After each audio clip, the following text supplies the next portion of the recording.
پھر جب وہ بہت بڑی آفت آئے گی اس دن انسان جو محنت وہ کرتا رہا یاد کرے گا، اور دوزخ دیکھنے والے کے سامنے لا کر رکھ دی جائے گی۔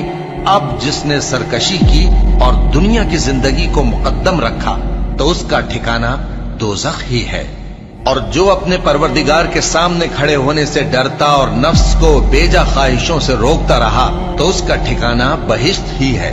اے پیغمبر صلی اللہ علیہ وآلہ وسلم، لوگ تم سے قیامت کے بارے میں پوچھتے ہیں کہ اس کی آمد کب ہے، سو تم اس کے ذکر کی طرف سے کس فکر میں ہو؟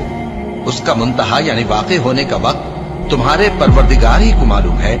جو شخص اس سے ڈر رکھتا ہے تم تو اسی کو ڈر سنانے والے ہو۔ جب وہ اس کو دیکھیں گے تو ایسا خیال کریں گے کہ گویا دنیا میں صرف ایک شام یا ایک صبح رہے۔